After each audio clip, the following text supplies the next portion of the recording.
What's up, everybody? Welcome to our very first episode of the Love and Rice podcast with your host, Aunt Ma, and host, Christina Ma. Thank you for doing this podcast with me. You're welcome. I don't even know why I just did this thing right What here. is that? I have no idea. Pointing to the sky? Yeah. Sky's like the limit. So we've been married for over 10 years, almost 11 years now.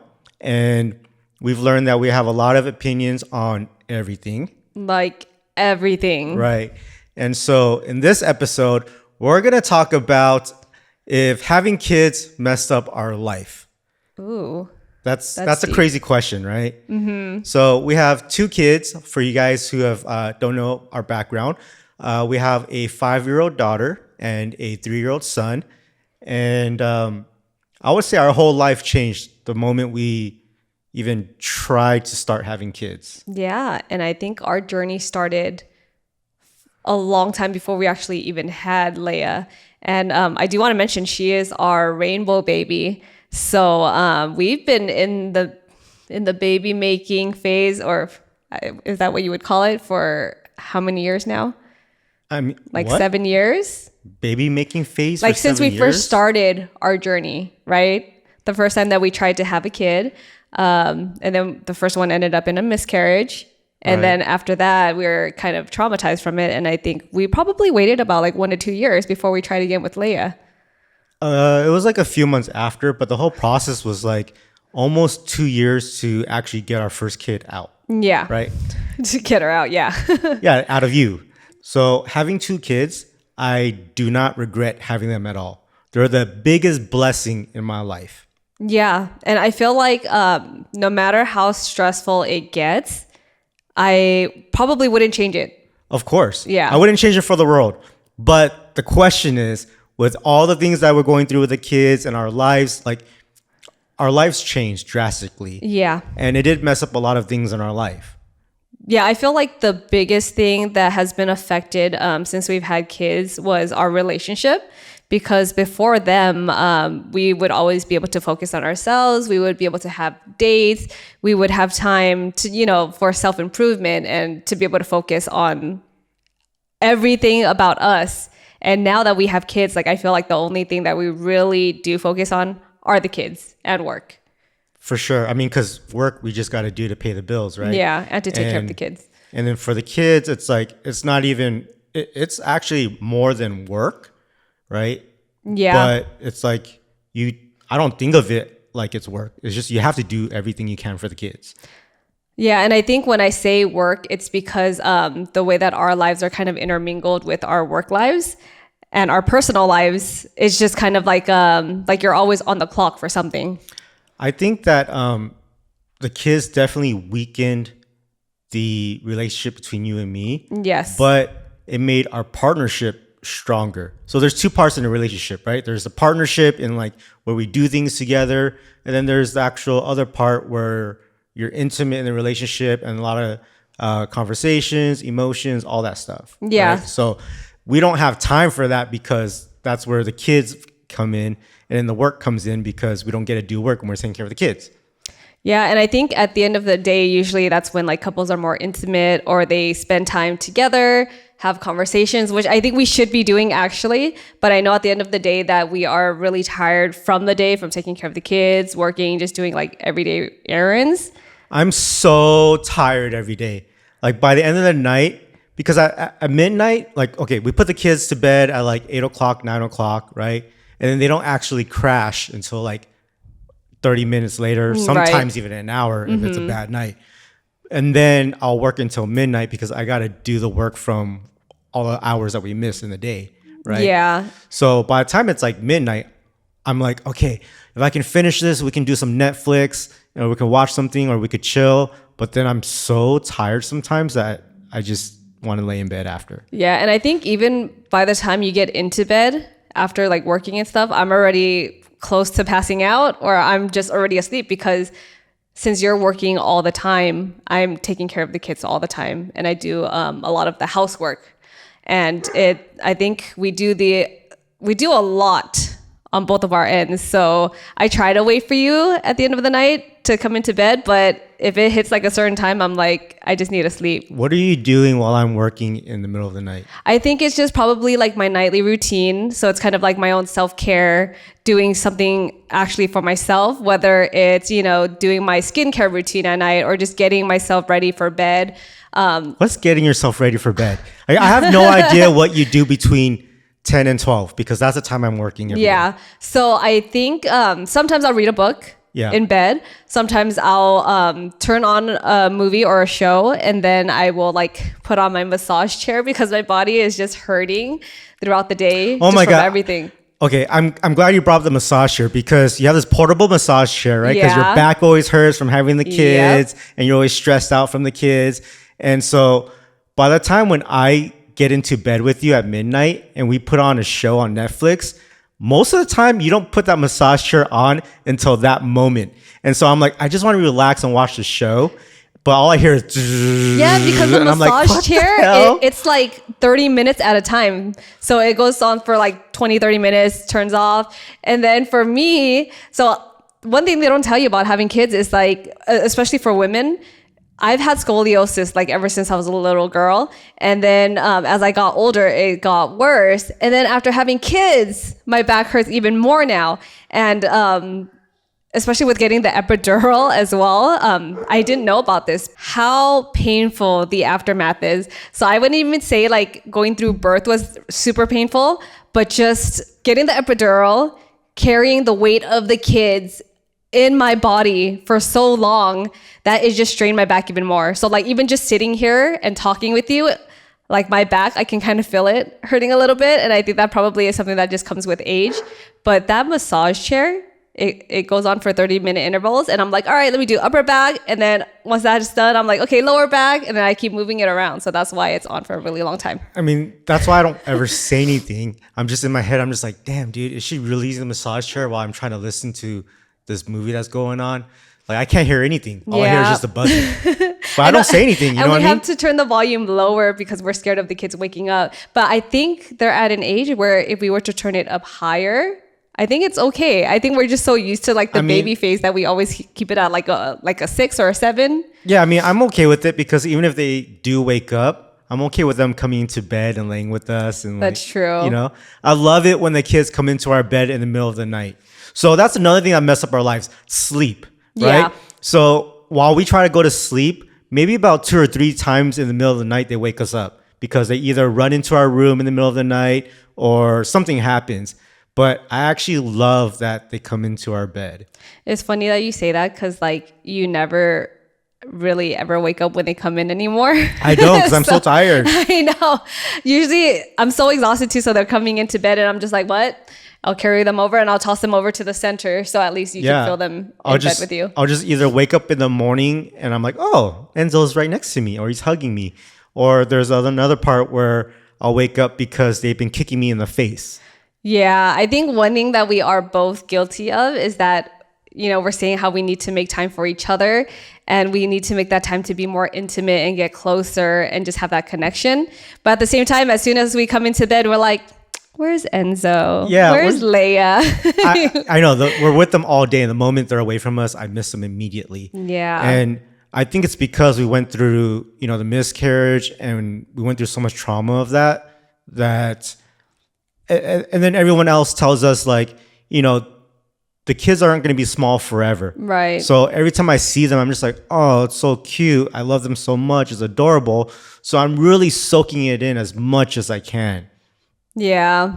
So, I think we're the same. We're on the same page on that. But I think eventually we're going to have to not get used to that or else it's going to just make us drift further apart in our relationship. I don't know. I feel like we're fine right now, kind of, you know. Okay, so if we didn't have kids, what would you be doing differently?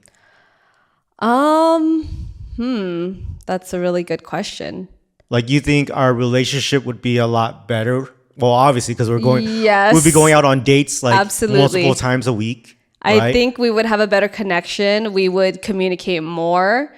we would be more intimate. And I think it all goes hand in hand, because if we were to be able to be on the same level, like intellectually, and communicate more and know what's going on in each other's lives more, then I think like that would lead to like being more close, like physically and stuff too. All right, there's one thing that I would say that messed up our life after having kids, which is our sex life. So we don't have sex as much as before, but one of the reasons why I'm always kind of like, I don't want to have it as much is because I'm scared that we're going to accidentally have a third kid. That's why you have to use protection. We do. But at the same time, sometimes I don't know. We're married too. You know what I mean? I know, but we have protection for a reason, right? And I just recently went to get checked up, and I'm looking to get an IUD. So we What's don't an have to. IUD? So it's basically like a device that they insert into your uterus, and Is it safe? it's safe. And I think it's something that you would keep in there for 10 years. But I have heard of instances where people have gotten pregnant from having it in there. Yeah, I mean, like anything happen. Like I can get snipped and you can still have a baby. True. You know? But would you? Would I what? Would you get snipped if that's something that you're so scared about? I don't know. It's like yes and no. Like I don't want another kid, but at the same time, you know, if we were to get a kid 10 years later, I would still feel a little blessed. I would not want a kid 10 years from now, though. So it's like, I don't want another kid, but also No. I would love an accident. I don't know. What? This is the first time I'm hearing this. I don't know. Like, I just wouldn't hate it. You just don't, I think you don't want to, what is that word? Like take away that opportunity of even having that option of having another kid if you wanted to. I guess. That might be it. I don't know. What are some things that you would actually, you think you would have done differently in your life if you didn't have kids? Honestly, I don't know. Like Because- I haven't really thought about that. Since you had kids, you stopped working, right? You're a stay-at-home mom. You take care of the kids all day. Yeah, I mean, I still work. I'm just not committing myself 100% to another company, because I'm actually working for us now, which I love. Right. We're self-employed. Yeah, because I think if we didn't have kids, I would probably still be in the corporate world. I would be working full time. Really? I think my career would be like doing really well. You don't think you would have started your own business or something? I'm not sure, because I think growing up, my parents were immigrants, right? So they didn't really have too many resources for anything. And they always taught me to go the conservative route. So before I met you, I was like, everything was just clean cut, right? I was going to school and I was like, okay, I'm going to go to college for 4 years, get my degree, start working full time at a corporate job. And then that's it. That's just going to be my career and my life. You think that's the American culture that you're talking about? Or is that your parents being Asian and being like, this is what you need to do as a safety, just get a good job? Because you know how Asian parents are? They're always just like, they don't care what you do in terms of like risk. They just want you to get a good job and that's it. Yeah, they don't want you to take any risk. Right? Like they want you to have something safe so you don't have to worry about anything, or they want you to find a very lucrative job like a doctor, even a lawyer. My parents said that they wouldn't want me to be one. My mom would always tell me to be a lawyer. Really? Yeah. My parents were the opposite. She told me that I would be a very good lawyer because I argue a lot. Oh, yeah, that's true. But that means I I'm not win. going to deny that. Oh, No, but it's not a good thing to always win, because What? you can be wrong and still try to win, but then that kind of conflicts with like who you are and What? your character.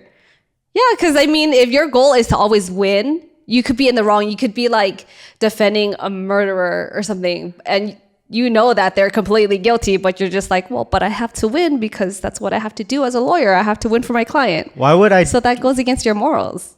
No, why would I even do that?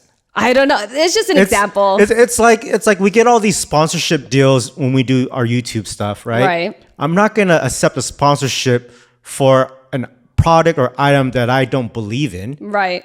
So that goes the same as if whatever job I do, I'm not gonna do what I don't believe in. Yeah. Well, I guess I was using that example Come because on that's now. how my parents felt like if I wanted to be a lawyer. I'm not a sellout.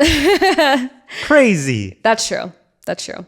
I think for me, I would, by now at this age, if I didn't have kids, I would have been able to focus on a lot more of my personal goals of running an empire, whether it was like by now I'd have multiple restaurants, Yeah. things like that. Cause that's something that I always wanted to do. I always wanted to either open up a restaurant that I really loved and I can start having multiple around, the States. Or I also wanted to create products that, something that I can create and sell at like Target, Yeah. Like- I think we've actually tried to do that as well. And you pretty much kind of owned your partner for a restaurant before too. So you kind of have that experience. Yeah. I mean, in talking about trying to get something into Target, we were trying to make soap at one point. Yeah. When we had Leia and she had all these allergic reactions to all these soaps. And she had eczema. Right. And so we were trying to create natural soap for her to use. And then we're like, well, how come there's not any on the market like this? We should just make it and, see what happens. Right. But then COVID hit, right? We had tickets to all these conventions to go speak to soap people, manufacturers, all this stuff. And just COVID hit. And then we had our second child, and it was like, whoa. Yeah. And I think that goes back to like how different our lives are because we had kids. Because every time we try to do something, we always try to like dip our feet into a new project. And then every time we're like almost there, something happens with the kids, always with the kids. And then we have to stop. But I wouldn't trade any of that time I had with the kids for Me neither. anything else. So like, I just love spending so much time with them. Like if I could just sleep with them all day, that's what I would do. I don't want them to talk. I don't want them to do anything. Just lay in bed and sleep. I think the best sound I can hear as a parent is my kid snoring next to me. Because then I feel like, okay, I've done my job. This guy is breathing. He sounds peaceful. He sounds happy. Like this kid is alive. And that makes me feel really good. There's so much more you could be doing with the kids though. I know. Like, what? I'm just saying. But that's the moment every night where I'm like, oh, this is great. Yeah, I think because that's the actual real only moments that you get with the kids throughout the day. Yeah. Yeah. I mean, I don't know if you feel the same way. What do you mean? Like, don't you feel at peace when you hear your kids snoring next to you? Yeah, I mean, I do like it. It's like very comforting to see them sleeping because I'll just stare at them and like admire them. Oh my gosh, we sound like creepers here. But I think if you guys are not parents, you would never understand what we're talking about.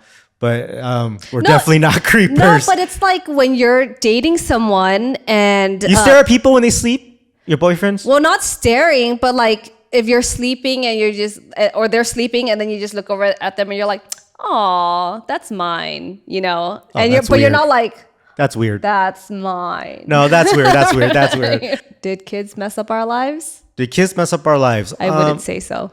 No, not really. It just changed drastically. Yeah, So, I would say the pros outweigh the cons for sure. for sure. I like having these podcast episodes with you because, it's another project that we've created. And I think it also gives us a chance to connect and communicate more too. With work. I mean, if you have to put it that way, or we could see it in a better... That's more how I pos- always see things, but you always think about it You as always work. see things... No, you just said you just saw it as work. Yeah, because that's what you've ingrained in me. But I just said that this gives us an opportunity to communicate and get to know each other better and connect. This is what happens when Oh you're my married goodness. for over 10 years. And this is what happens when you have kids because you forget how to communicate with each other. I never forget. We just have to understand better.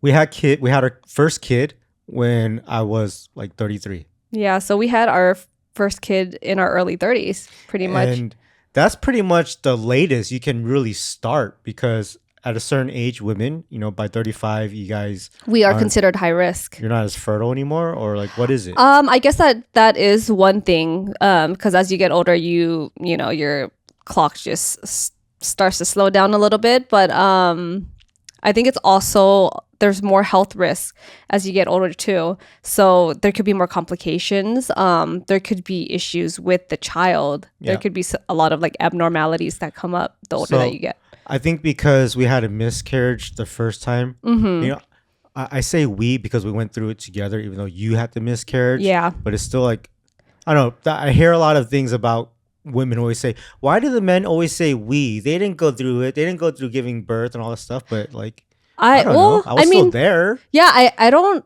think I've ever felt that way before. Like, because every time we've talked about it, I've always said we too. Because I felt like even though I went through the whole physical pain and emotions and like all the feelings of it, I feel like you were there mentally and you were there to take care of me physically. So I do think like we did go through the miscarriage together and the pregnancy and everything else. Right. That's why I don't get it when these women say those things. I just thought about it. You know why some women will say that when the husbands are like, oh, we went through this or we were pregnant? I think because in a lot of relationships, there are men who are not really involved. Oh, it's the ones that did it on their own. Yeah, like, well, they did it on their own, or like their partners were just not around and they didn't give that moral support or emotional support or anything. That makes sense. Yeah. I mean, who knows? But I think one of the reasons why we started early is because, one, after having the miscarriage, we really understood that it's not easy to make a baby. Like, it takes time. Mm-hmm. People think, okay, let's just start trying and you can have a baby, right? Like within a month. Yeah, but it took us like 3 to 4 months for you to even get pregnant. Right. And then when something happens, then you got to go over it again, right? Yeah, because there's this cycle that you have to go through and you have to time it with your menstrual cycle, your ovulation cycle. And if you want to take it a step further and go by maybe gender, you know, there's certain times that you would have to do it. So after the first miscarriage, I was like, okay, if this keeps happening, at least we have a couple years right now. Yeah. You know, so that was one of the reasons why I wanted to start having kids young, in case we were going to run into more trouble. Yeah, and I think it's interesting that you say that we started young, because having kids in your early 30s, back then, that seemed like that was late. Like it was very late, because sure. Our parents had us when, well, not us, but like our siblings and stuff when they were like in their 20s. Yeah, like early 20s. Yeah. Yeah, I get that. But like even now in the modern days, if you live in a state where there's not much going on, like in a major city, like in Utah. Yeah, like Utah, where it's a little boring, then yeah, there are a lot of women who are 21 having kids. Right. And it's normal. But when you live in LA or New York, you know, something like that, where you're just always busy and you're focused on yourself, like no one thinks about having kids until their 30s. Yeah, that's true. And there are a lot of people in their 30s who aren't even married yet because they just haven't found the right person. Yeah, or they're just not trying to because they're so focused on everything, right? True. And so, you know, being from LA, I feel like we had it young. Oh, I agree. Yeah, because we were actually we were the first people in our groups that got married first. Yep. And we waited. So we were married for about 5 years and then tried to have kids. Right. And no one had kids at our time. It was more of like the teen moms or dads and stuff who had kids like way before us. Yeah. So we didn't really have friends that we could relate to, even though we had kids like in our early 30s. Like none of our friends had that experience or would hang out with us because they just couldn't do the things that we were doing. That's one of the issues with having kids too young. So we were the first ones in the groups, like you were saying. Yeah. So we had no one to talk to, no other parents to be around. Our kids don't have other kids to hang out with. Right. You know, so, you know, obviously you could join like mommy groups, daddy groups, or whatever it is, go to playgrounds and meet people. It's so different though. It is different. When you have like your tight circle and you guys are all on different paths, you know, like it's hard. Yeah. And then we start drifting away from friends because all we do is do family stuff. Yeah, like I'm in a few like mommy groups like on Facebook and stuff, and then I will always see posts and people are always like, oh yeah, we have mommy groups. Like I feel like moms and dads, like maybe more so of the moms, because I don't really hear dads talking about it too much, but I feel like moms always feel like they're isolated and they're always so like consumed with their kids and focusing on them that they just are, I don't know how to explain it, but it makes it hard to be able to focus on like your friendships and stuff. Well, yeah, I get what you're saying. So there's a lot of times when we have friends and we don't get to hang out or whatever because we're not in the same world. Right? Yeah. And so, that at that moment I will feel isolated and I'll think about that all the time. But at the same time, I'm still focused on so many other things that I just keep trying to move forward. Yeah, and I think also with having kids, even now or compared to before, it's gone to the point where if we have friends that are over and they don't have any kids, I'll say, hey, okay, I'll just deal with the kids. You go hang out with the friends. So I'm still like in that mommy world, whereas you can go and hang out with like our friends because someone's gonna have to watch the kids. So that's kind of like a separation or a division there already. Those times are so rare, though. It is rare, but it's also at the same time where I'm like, I just wish we had sitters and didn't have to worry about the kids, where we can actually both go out and have time away from the kids together rather than like having to schedule our time like apart from each other. That's why a lot of people say you have grandma and grandpas to help you with those things. But before we moved to Vegas and we're living in LA, we didn't even have our grandparents or their grandparents to really help too much. True. Like they tried, but they're just so busy. My parents are so busy. My dad is retired, but he's busier than ever. Yeah. My mom's not retired. Your mom works a lot. Yeah. So they're not there. If we really need them, they can cancel stuff. But yeah. Basically, they run their own lives. Yeah. Right? And my parents, they had a store for a long time, like over 10 years. And they were just working all the time. And they recently, sold the store, and I was like, okay, they're going to have more time to help us watch the kids and we're going to be able to do more things. But then it just started to become an obligation to them, because once they were finally free from working like 24/7, they're just like, like now is a good time for me to travel and to go here and do all these things that I want to do. So then we're still left on the same boat with not having any help. That's one of the things, like when we were having kids young, I was like, that's great. We're going to have grandparents who still have energy to help us. Yeah, and they're going to want to spend so much time with them, because that's how, I don't know if it's with Asian families specifically, but with my family, like we were always over at our cousins' houses, and my parents were hanging out with like their brothers and sisters, our uncles and aunts, and the kids were just playing with the kids. Like they didn't even have to watch us. We were watching ourselves. Well, that's where we're doing it wrong. So, like you said, you would be playing with your cousins, right? So your parents aren't watching you. Mm-hmm. They're leaving the responsibility to all the other family members. Yeah. Right.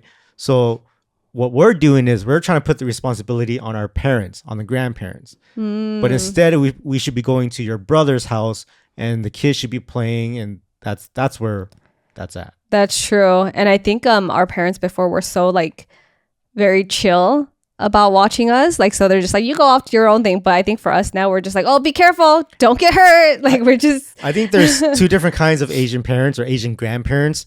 One is, they can't wait for their kids to have kids so they can have grandchilds and play with them and take care of them, move in with their kids and take care of the grandkids, right? Right. And then there's the other Asian parents that are like, nah, you're going to learn responsibility. I did this for you for 18 years. Now it's your turn. I'm going to watch you suffer. Yeah. That's our parents right now. Yep. And then my mom has always said that you'll know what it's like to be a parent when you're older and you have your own kids and they get older.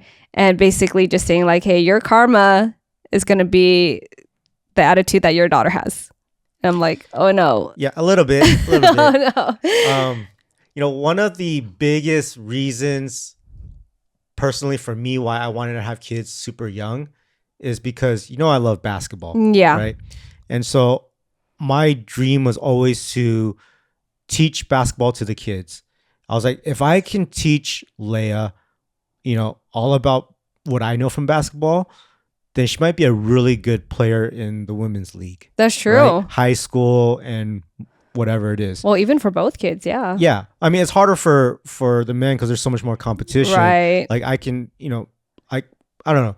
But basically, I just always thought that I would have the energy to be able to play basketball with them. Like I can be aggressive with them and be competitive.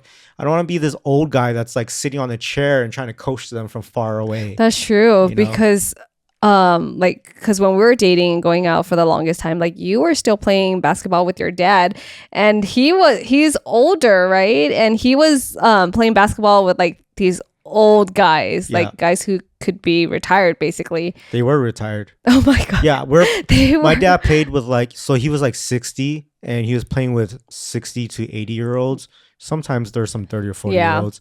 And then I would go play with my dad.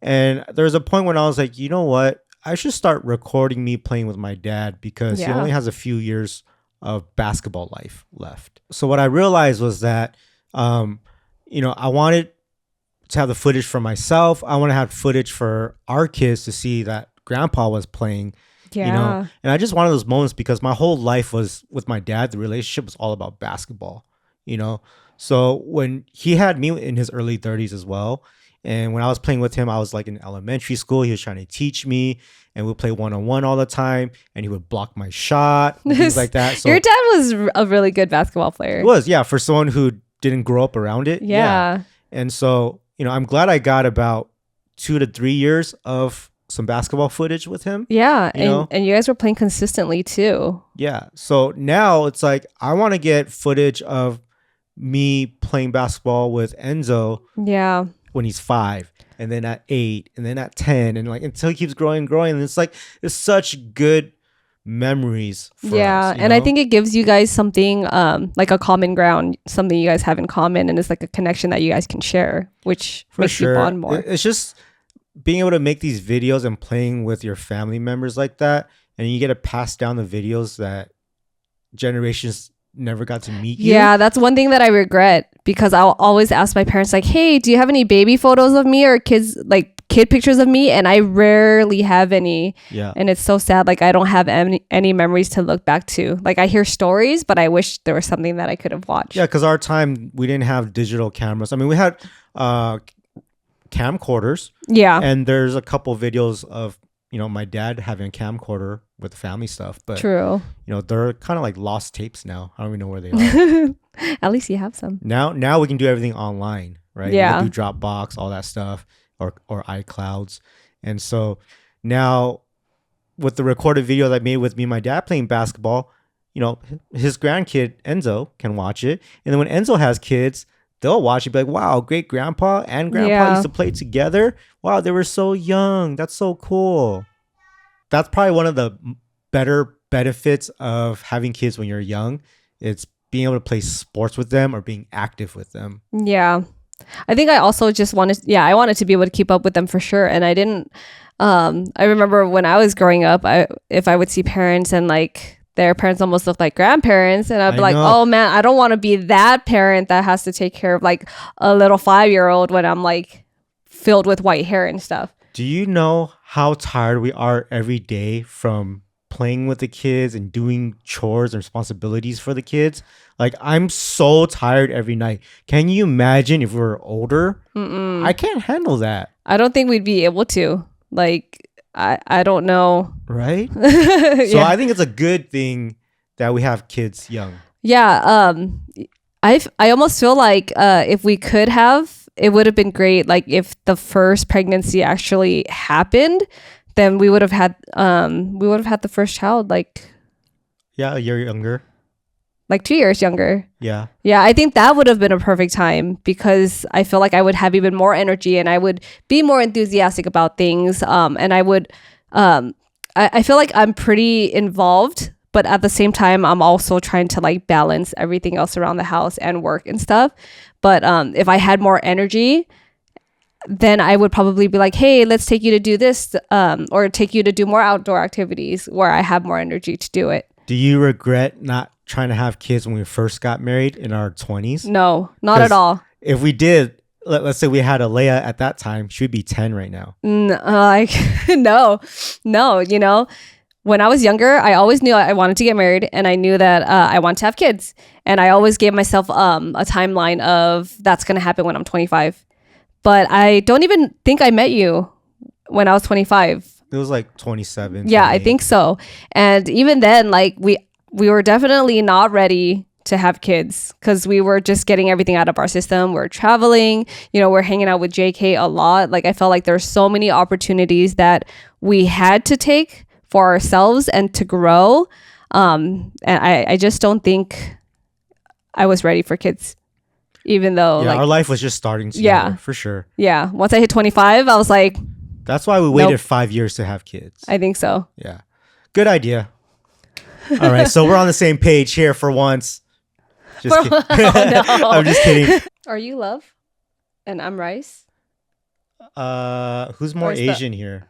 You're more Asian. No, you're more Asian in terms of like being so frugal. Oh, and you're just... And also being smart. Oh, thank you. Yeah. Good comeback. I'm more Asian in terms of what? In terms of the food that you like to make for the kids. Oh, yeah. I love nothing but Asian food. And the way that you scold them. You know what's weird? What? Yeah, I do yell at them all the time because they're so bad sometimes. Oh, no. My God. No, so I think I'm more Asian. Okay. So prior to, I think, before my 30s, I never made Asian food. Like I made Japanese food all the time because I was a sushi chef for like 6 years. Yeah. But I never made home cooked Chinese food, stuff that I grew up with, right? Until I was like in my 30s, we were married and we started having kids. And I was like, hey, I want the kids to have memories of Chinese comfort food at home. And so I started making, asking my mom for recipes, and I started making more Chinese food. And now all I do is make Chinese food. That's true. And a lot of soups. That's huge in an Asian household. You know how it took me so long to just ask my mom, how do I make a soup? Because I thought it was so difficult. And it's the easiest thing in the world. Yeah. I think my mom used to always tell me how to make soups, and she would teach me when I was growing up. But then my memory. So every time she would try to teach me things, and there's so many different ingredients that you put in, I would just forget. There's something called a pen and paper. Or a phone. Right. And a notepad. Okay, so no excuses. I should be taking notes next time. I tell you all the time, take notes if you have a bad memory. We're going to be talking about what is the hardest part about having kids. And I got to say that the chores, that part of the responsibility is probably the hardest in terms of like the dishes are never ending. So we have a family of 4. Mm-hmm. Okay. So you're talking about when you cook, yes, you have pots and pans and stuff like that, but you also have 4 plates, 4 bowls, 4 spoons, 4 forks, 4 chopsticks. That's a lot. Back home, when I was growing up, like we would always try to conserve everything to try to avoid, because you already have so many chores that you have to do around the house, and it's never ending, right? Yeah. So we would always have our food first. So then you have the bowl of rice. You finish all the food that's there. Once you're done with your food, then you use that same bowl and you drink the soup afterwards. But for you're notorious for using everything and putting everything in the sink. So it's you'll just get a spoon and you'll be like, oh, let me just try this really quickly. Let me put some water in here and pour it in here, and then you throw it in the sink, and I'm like, ah. Yeah, you know why? That's the chef part.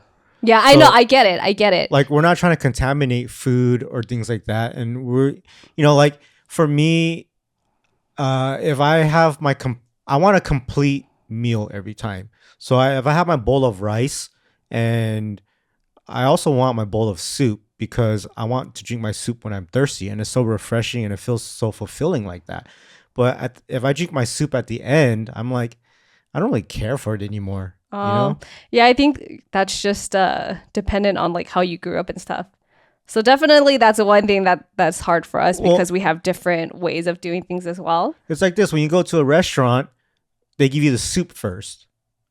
True. And then they'll give you the food, right? But they'll give you the food while you're still drinking your soup. Yeah. So when you're actually in the middle of eating your meal, you still have soup and the food at the same time. Yeah. You're just being super Asian where you're like, I don't want to wash these dishes. Yeah, well, I mean, that's just how I grew up. But at the same time, to me, it was satisfying to have the soup towards the end because it's kind of washing down all the oils and everything that you just ate. That's what I'm doing while I'm eating. Oh. At the end, I want to have dessert. Yeah, but I'm talking about when you're cooking and other stuff. Even sometimes I'll catch you just getting a measuring cup, putting water in it, and just putting it in there, and then you toss it in the sink. I'm like, you could just put that back because it's just water. There's no contamination there. But I Hey. think that's the chef way, and you're not. No, I can't put it back because you have to dry it first. Yeah, you could put it back in the dishwasher because Okay. that's what we use it Yep. for. As Asians, guys, we don't use our dishwasher for cleaning. We use it as a drying rack. Yes, but we are working on it because there are a lot of research and studies showing that using a dishwasher conserves more water. I know it, but it just stays on for like 4 hours. I know. But that's, I guess, because it's using less water Well, the what entire about- time. But energy, I don't know how much it's using. Yeah, I don't know either. Yeah. But you can't say that I try to use so many plates and stuff. Oh, I don't because- say you try. You do. No, because at the end of the meal, when I cut some watermelon, I put it on your used plate Yeah. because I don't want to wash more dishes. Yeah, because there's so many already. Well, there's a difference between, having flavors mix on a plate. You know what I mean? That's true. Like sometimes we'll have curry. I'm not going to put your watermelon on a used curry plate. You need to have curry watermelon. Yeah, I think the Asian in me would be like, all right, I'm going to get this watermelon. I'm just going to hold it, not put it on my plate. I'm going to eat over it so that the juices drip on it, and then it won't mix. So I think we're Work talking smarter, about not harder.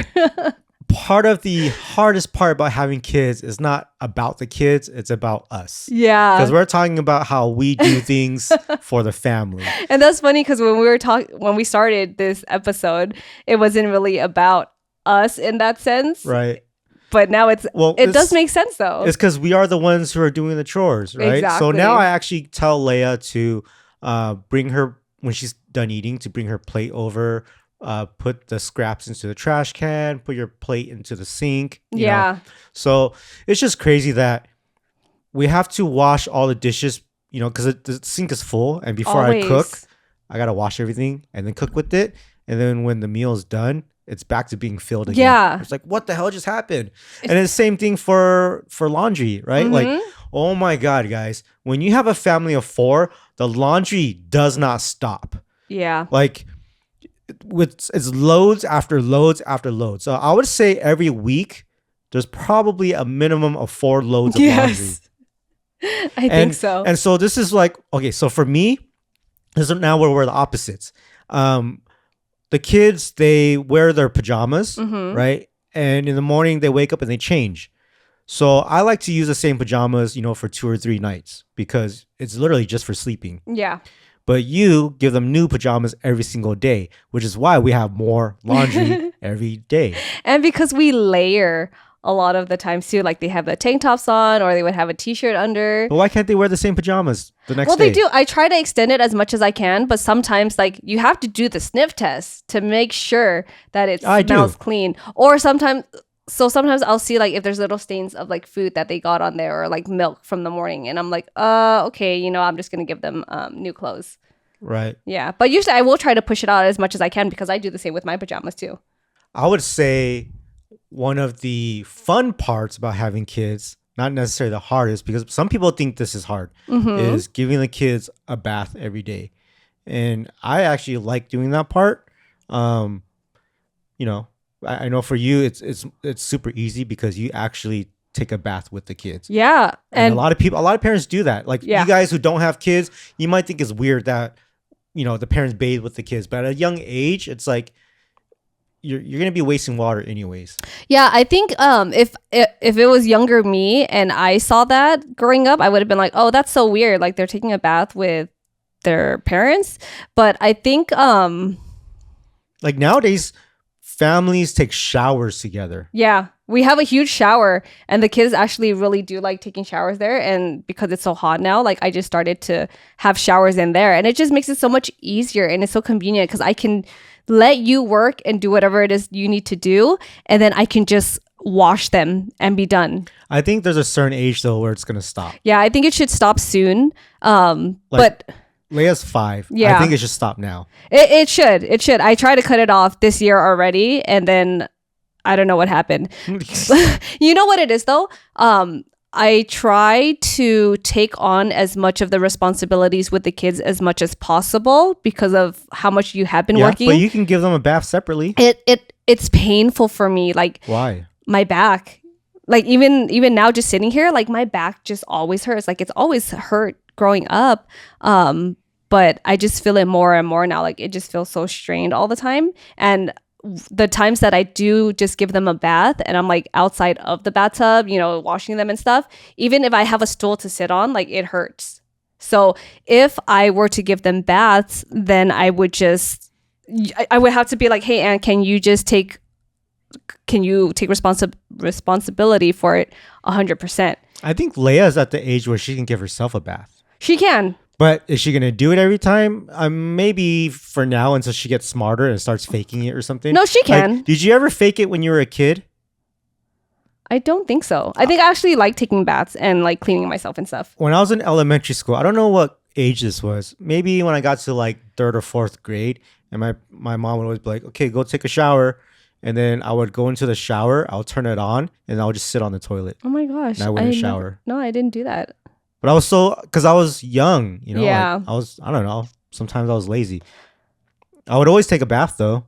Yeah, I think, no, I wouldn't fake baths. It's or not like I shower. would smell or anything, you know what I mean? Like I was just like, I think at that young age, I was like, why do I have to? I'm clean. Yeah, even though you're probably like pretty stinky or something. Could have been, yeah. But I think Leia for sure is at an age where she can wash herself, because there are times where I almost was able to like fully transition them on their own. She was like cleaning herself. She would get the sponge, put the soap, and then she would like just do everything. I think the one thing that she's not fully able to do yet is to wash her hair.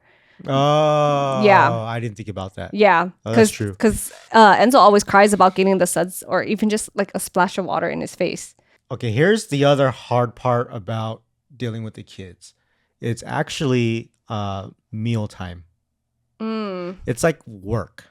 Yeah. For our kids. I don't know about you guys, but they always tell every parent, give your kids a 30-minute time limit to eat.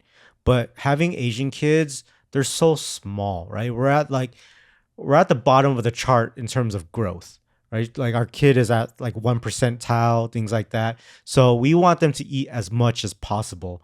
And they're such slow eaters because they got small mouths and they like to play and whatnot. And you got to yell at them to stop playing. But their 30-minute meal time sometimes takes 1 hour and then 2 hours. And then you got to tell them every 5 minutes, take your next bite. Come on, chew your food, swallow it. And then you got to do that for every single bite for 2 hours. Oh my God. I almost feel like because of the struggles that we had with Leia growing up, because she had her feeding issues since she was like 3 months old, so we started young, and it's lasted for years of being worried about her being a failure to thrive, not growing enough, doctors telling us that she's too small. Like even then, just from the last doctor's appointment, they put a lot of emphasis on the fact that our kids are smaller, but they also were like, oh, well, we don't expect too much because the parents are small too. But at the same time, they still put that kind of like stress on you but they are small, So I think because of constantly being told that's why we stress so much during meal times. Because there's so many times where I wanted to just be like, just give them an hour max, cut them off, and that's it. Yeah, and then if they're hungry, like eventually they're gonna learn. They'll learn, right? But we're just like every bite counts. I This know. kid needs to gain some weight, right? Yeah. And I think that's probably something that we will eventually have to adjust to. But for now, we're maybe almost kind of doing that to ourselves. Doing what? Stressing ourselves out more than we should. I mean, a little bit, Yeah. but at the same time, it's like we can't help it. I know. Because whenever we go out to eat and then we see other families, I get so like jealous because I'm like, I see their kids eating so fast and they don't have to be told to like chew their food or to swallow it. Like they don't just like keep it in there, and their kids are bigger than our kids, even though they're that's younger. I know. Oh, bigger than our kids, but they're younger. Yeah. Yeah. So I'm just like, why is it that we have to like deal with that? And I used to always think before having kids that meal times were the easiest because kids love to eat. They're going to eat everything and they're going to eat so fast and it's going to be so fulfilling. But it's been almost the opposite. Well, our 3-year-old, our boy Enzo, he actually eats a lot, right? Yeah. He loves eating. He'll loves eat food. anything. He doesn't complain about food. But in the last, I would say 3 months, he has slowed down. And Yeah. I don't know why he's slowed down because now it's becoming like Leia. Because he just likes to play with Leia because she's at school all the time. So when she's actually home, he wants to spend time with her, but he's also following by example. So everything that she does, or he'll be eating something so well, and he's like biting into it, he's eating the whole thing, and then Leia will be like, I don't like that, I don't like this part of it, and he's like, oh, I don't like this part either, and then he stops and he starts slowing down, and I'm like, what are you doing? Yeah. You know? Yeah, he tries to copy everything she does. Yeah, and I felt like he was actually a big part of her eating so well now. Oh my gosh, that's okay. So that's probably the hardest part about having kids is watching the younger one copy everything the bigger one does. Yeah. Because he loves to do so many things, but the moment Leia says, I don't like it or don't want to do this, he copies her and says the same thing. And he stops. Yeah. Like, let's say this kid loves ice cream so much and he'll be eating his ice cream or like, okay, I'm gonna back it up. So even before we get the ice cream, I'll bring it out in a box, right? A little drumstick. And then I'll be like, who wants ice cream? And he'll be like, me. And then Leia goes, I don't want it. And he looks around. Oh, I don't want it either. Yeah, I know. I'm like, be your own person, what? you know? You love this, Enzo. Yeah. What are you talking about? Yeah. Yeah. So I don't know. Kids are weird. We're going to be talking about what would you do if you didn't have kids? What would you be doing? There's a lot of things, right? Yeah. One would be, obviously, I would still be playing basketball, right? Like I never even get to watch basketball anymore. And I used to watch every single Laker game, every single Clipper game. And I would say for the last 5 years, I watched pretty much zero. Up until maybe this year, I've watched almost every playoff game.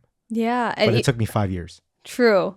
And when we were, I guess before kids too, you used to play basketball like a few times a week. 2 to 3 times a week. Yeah. And when you would have games, I would actually have time to go and watch you play too. Now I don't even care.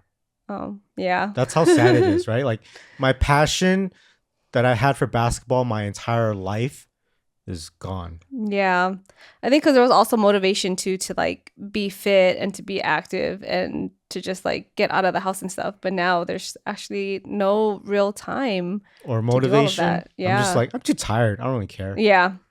Right? I think the priorities have changed like after having kids. Yeah, for sure. So what is something that you would still be doing if you didn't have kids? I think one thing is I get a lot of FOMO still when there are like events when it comes to going out. Okay, yeah, you talk about this all the time. I do talk about this all the time because you know that I've always been a very outgoing person. Like ever since I met you, we've always gone out and done things, gone to events, concerts, festivals, things like that. And I still love to do those things because I feel like I can't really do too much of anything now. And that was the one thing that I really enjoyed, where my mind would be on the kids, but not so much. Like I would actually be so fully invested into just that moment and the time that we're out there that I'm not like, oh no, I wish I was at home, or what are the kids doing, you know? Because I think even when we do anything else, like even if we just go on a date night or if I feel like a lot of the times we just spend it running errands if we are away from the kids, and we're always like talking about the kids. Yeah, I mean, because when we're running errands, we're like, oh, thank God we don't have to be with them right now at Target. Yeah. And they're like yelling and like we can actually get things done. Yeah. Right. But, there's obviously you're talking about events, and what's one event that you wish you could be going to that you can't because you have kids? Probably Coachella. Coachella? Yeah, we never been to one. Yeah, exactly. Because that was one thing I always said that I wanted to do when we were together. And we've been together for so long and we never went to experience it once. Because it's like a whole weekend thing. Yeah, it's a few days. Our kids were young at the time, so it's like we couldn't leave them for a whole weekend because the sleeping was bad, the milk and eating situations were bad. But for me, I don't think I cared to go not because of the kids, but because I'm just over that phase of partying. Like it's so crowded. Yeah. There's so many people. I get anxiety. Like when I used to go to raving like every single weekend, and during my last phase of raving, like the lines were crazy. You're just like this and you're stuck and like waiting to get in, and everyone's taller than you. You can't breathe. And I was like, this is too crazy, dude. Yeah, and I think that's the difference between our dynamics now, because you actually started going out, going to clubs, raves, experimenting with things like at a really young age. Yeah, I had like fake IDs to go. Yeah, places. I couldn't go anywhere until I actually turned 18. But even when I turned 18, like, yes, I could go to 18 and over clubs. But even then, that was really hard because my parents were so strict on me. So I started late. And I was sneaking out. exactly, that's the difference. Like, But that's I was not so a good thing. You're saying you're so sheltered. I was too, but I just did things illegally. right. But that's what I'm saying. You're more over that phase now because you started so young that you got it out of your system. But for me, I started later. And I guess the way that you see going to events and festivals, concerts, Coachella, stuff like that is as partying.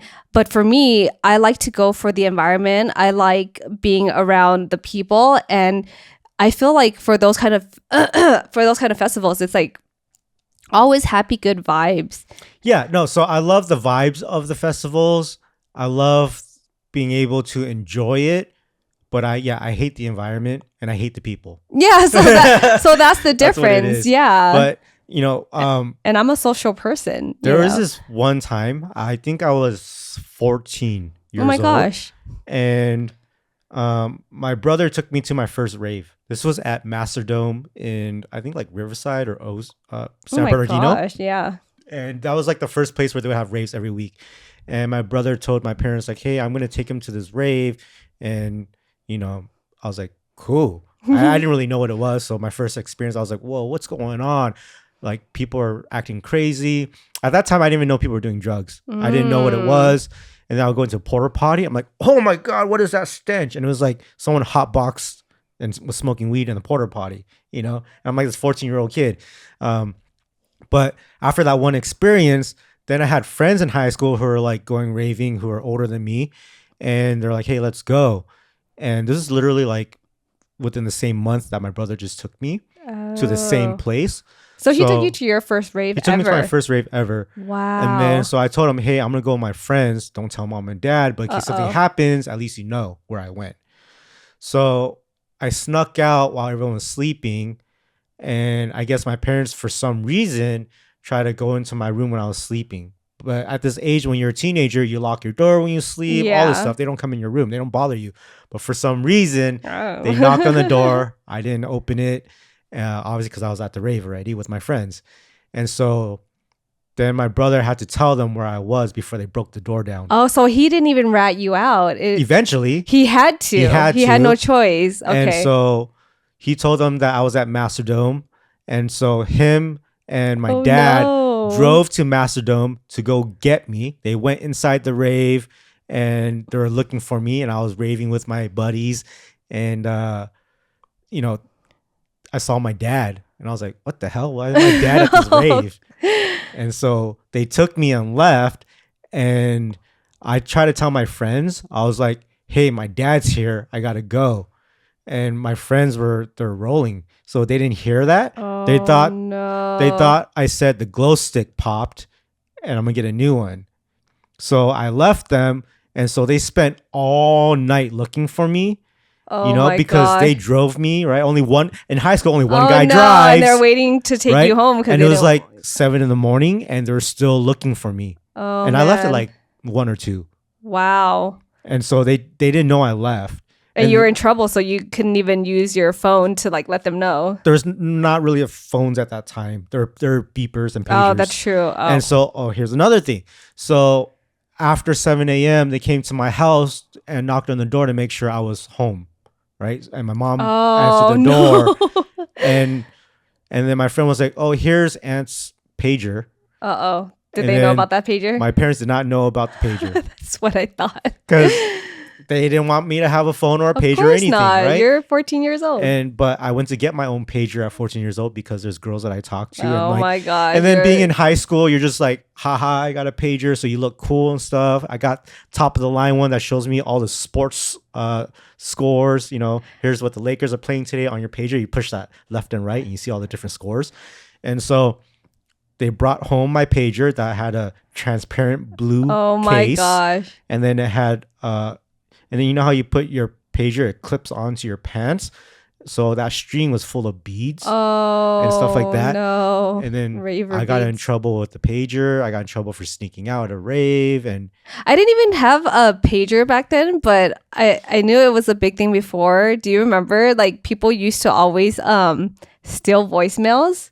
still, Like I don't know if that's the right word for it, but we used to just call random numbers, and then if it ended up being like someone's voicemail, then you have to enter the passcode, right? And then we'll just try to enter like random numbers like 0000 or 1234, and then if we crack the code, we would change the password to it, and we would keep those voicemails, and then we would make a little intro with the background What the music heck? in the back, and I've we would never- steal those voicemail I've numbers. never heard of that. Yeah. Why would you do that was that? the thing. I don't know. I You had did no that? idea. Yeah, like we would just do it for fun because Who's I- we? just like me and my friends. It was just always like a bunch of girls and we would always do Wow. that. Yeah, and I didn't even think about it. Like now that I'm thinking about it, I'm like, oh my gosh, like whose number did we take? Like whose voicemail did we crack? But back then it seemed so innocent. Like we're just like, oh cool. Like we came across this free number and voicemail. Like here, let's give this number out to people so people could leave messages for us and stuff. Yeah, that's actually really Wow. horrible now that I think Yeah, about that's it. pretty bad. Yeah. I mean, not as bad as things I did as a kid, but that's Yeah. We're not talking about that. what were you talking about? We were talking about what would we be doing if we didn't have kids. Okay. So And- actually, going back to like going out, going to events, like social events, and things like that, I think it's more so of the fact that like our friends are going, and sometimes we're making Yes. new friends, and we want to connect, we want to like build Hang our out. circle, hang out, get to know them, but that's something that we can't do. Like it's just not an yeah, like, option. I'll give you a good example. There's a time when we were doing a lot of JK stuff. Yeah. Right. And then Gina would hit us up all the time. Yeah. And Gina would be like, hey, what are you guys doing? You want to go out and stuff like that? And I'm like, we got the kids. We can't really do anything. And I'd be surprised, I'd be like, why do you want to hang out so much? She's like, Yeah. because I want to hang out with you guys, And then we never, ever hang out because we're just dealing with the kids. Yeah, so I feel like And there's I a lot feel of so missed bad, opportunities. Right? Like I'll see everybody's stories and videos of them together and other new friends. And I'm like, oh, they're out at Yeah. these parties and these events with each other. FOMO. And then it's like, one, I feel bad that I'm not there. Mhm. And then two, I feel bad that I can't keep up the friendship Right. with people. And sometimes they don't understand because they don't have kids. Yeah, they don't. They just think that, I don't know, You we're just- not important. Like we don't think they're important. Right. But it's like, I think about those friends all the time. I just have the kids to deal with. Yeah. I think that's the hard part, like trying to maintain friendships when you have kids. Because even having friends that have kids, like even when we go out, we'll just look at each other and nod out of exhaustion because our kids are so crazy eating dinner. And it's like, it's not like back then where you would be kid free and you could just actually sit there and connect and Yeah. talk about things and vent and not get interrupted or having to tell someone not to do something. When we go hang out with another family, it's so hard to do that, to schedule that, because Yeah. even to do that once a month is so difficult to do. Yeah, and I get anxious too. Like when you set up like dinner dates or something with other families, I'm like, oh no, I hope the kids are gonna behave. How are their kids gonna be compared to the other kids? Like I hope that they don't cry and yell and aren't like the loud ones in the restaurant. So You're I just get stressing anxiety for about nothing. it. I do. Yeah. So Man, all right. Yeah, friends is a big thing. That's definitely the hardest. That also takes a toll on mental health. But I think as long as we keep focusing on the family, the parts that really matter about the kids' growth and our growth, then we'll be okay. yeah, and I think because you get so consumed with work sometimes too, and I understand that the workload is crazy. When I do see the kids trying to like attempt to talk to you, or they're trying to show you something, or they're just trying to like do something cute for you to see, I'm like, hey, they're talking to you. Hey, did you hear what they said? Like, do you notice those hints that I always do? Yeah. Yeah, because those little moments, even though you might not notice it, like it means like so much to them. Yeah, because you're seeing it like 10 minutes before it happens, so you know what's gonna go on. Yeah. So yeah, I think it's great when you say, "Hey, they're trying to tell you something." I'm Yeah. like- and I completely stop what I'm doing and then I go into dad mode and kid mode and try to absorb it. Yeah. But if you don't tell me those things, I'm like, oh yeah, that's cool. Good No, job, Leia. no, or sometimes you won't hear them at all. Oh yeah. Yeah, and I'm like, hey, hello. Like you're just like trying to like answer this text message, or I know it's for work too, but I'm just like, hey, disconnect Yeah, for a because minute. there's a lot of times when we spend a lot of hours with the kids.